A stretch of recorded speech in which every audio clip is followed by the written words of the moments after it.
18 का exit poll आपने देखा होगा। बीजेपी की सरकार एक बार फिर से बनती हुई नजर आ रही है। जिस तरह का एग्जिट पोल निकलकर सामने आया है, ये एक साइंटिफिक सर्वे है जो कि कई हजार लोगों पर किया गया। इस पर आपका रिएक्शन क्या है?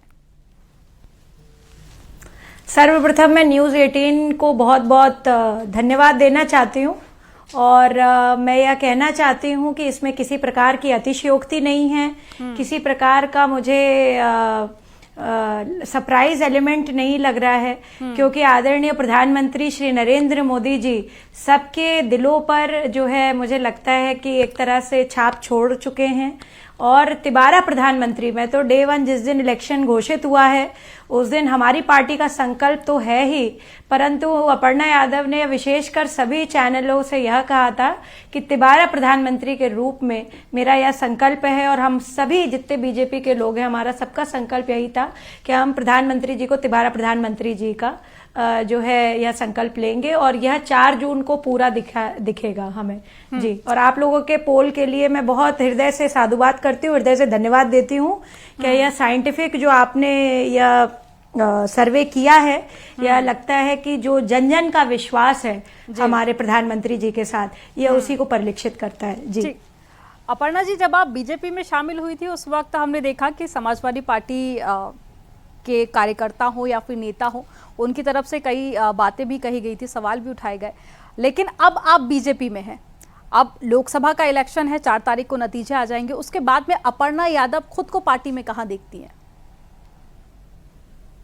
देखिए, हमारी पार्टी में सब कुछ जो है सर्वोच्च जो टीम है, हमारा जो शीर्ष नेतृत्व है वही तय करता है और भारतीय जनता पार्टी में सभी के लिए स्थान है।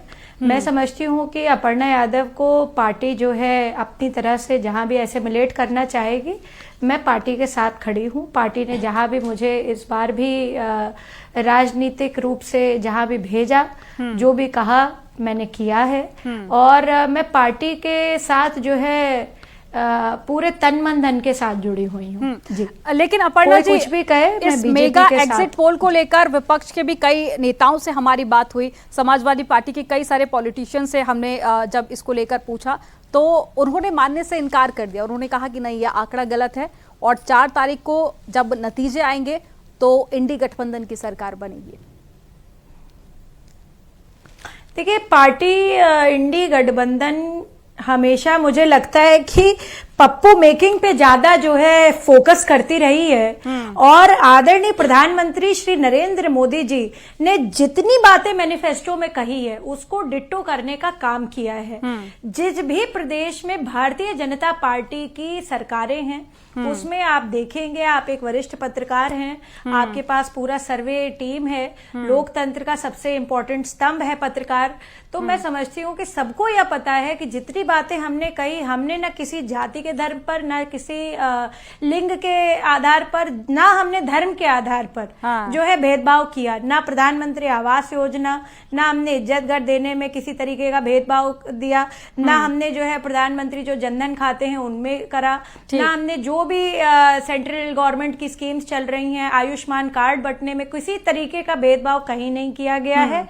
और जनता यह बात जानती है। कितने सारे आप बताइए जो ठंडे बस्ते में चीजें लटकी हुई थी, पड़ी हुई थी, वह प्रधानमंत्री जी यानी कि विकास के दम पर बीजेपी की एक बार फिर से सरकार बनने जा रही है। बिल्कुल, हम लोगों से बातचीत करते हैं, विकास को लेकर जनता भी अपनी बात रखती है और काफी ज्यादा संतुष्ट भी नजर आ रही है।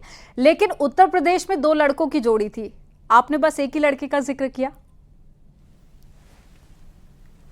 नहीं, मैं तो इंडी गठबंधन में कई लड़के हैं और कई महिलाएं हैं, हम तो सारे लड़कों की बात कर रहे हैं और लड़कों से नहीं, मैं समझती हूँ कि यह देश जो है एक ऐसे व्यक्ति के हाथ में है जिसको मैं कह दूं कि वह युग पुरुष के रूप में उभरा है पूरे विश्व में, तो इसमें कोई अतिशयोक्ति नहीं रहेगी और उनका नाम है श्री प्रधानमंत्री नरेंद्र मोदी। तो जो है नरेंद्र मोदी जी के साथ सभी भारतीयों का विश्वास है, सभी भारतीयों का जो है एक तरह से मैं समझती हूँ कि मानसिक जुड़ाव है सबका, और जो उनका नारा है सबका साथ सबका विकास, वह पूर्ण रूप से इस पूरे चुनाव में, पूरे कार्यकाल में परिलक्षित हुआ है जी। ठीक है। लेकिन अपर्णा जी, जब भी अखिलेश यादव से आपके बारे में सवाल पूछा जाता है, हाल ही में आप आजमगढ़ भी गई थी प्रचार करने के लिए, उसके बाद में जब वो भी जनसभा को संबोधित कर रहे थे, रैली कर रहे थे, जब पत्रकार जब भी आपके बारे में उनसे बातचीत करते हैं तो वो कहीं ना कहीं जवाब नहीं देते हैं या फिर कहीं का जवाब कहीं और दे देते हैं, तो इसके पीछे आप क्या वजह देखती है? मतलब जब भी आपको लेकर सवाल पूछा जाता है अखिलेश यादव को, तो वो हमेशा जवाब देने से बचते नजर आते हैं। ये बात आप उनसे पूछिए, मैं इस पे कुछ नहीं कह सकती जी। यानी इसका जवाब आप भी नहीं देंगी? अच्छा, एक ही फैमिली में रहकर आप बीजेपी में हैं, मैं कैसे नहीं, हाँ, मैं उनकी बात कैसे बोल सकती हूँ? मैं किसी के मन का पढ़ने का काम नहीं कर सकती हूँ ना। अच्छा चलिए यही बता दीजिए, अब अखिलेश यादव तो कह रहे हैं कि समाजवादी पार्टी भारी बहुमत के साथ में जीतने जा रही है, वो कह रहे हैं कि कांग्रेस के साथ में गठबंधन किया है, तो कह रहे हैं कि इस बार 80 में से 80 सीटें नहीं, आप लोग कह रहे हैं 400 पार, वो कह रहे हैं कि इस बार 400 हार जाएंगे। देखिए, लोकतांत्रिक व्यवस्था है, सब व्यक्ति अपनी बात जो है पूरी तरह से कह सकते हैं, सबका फंडामेंटल अधिकार है, पर जो 4 जून को होगा वह सबके सामने एग्जिट पोल के माध्यम से, आप जैसे चैनलों के माध्यम से सबके सामने, सभी भारतवासियों के सामने आ रहा है। और जो हमारा लक्ष्य है और जो हमारी सोच है पूरी तरह से धरातल पर उतरी है।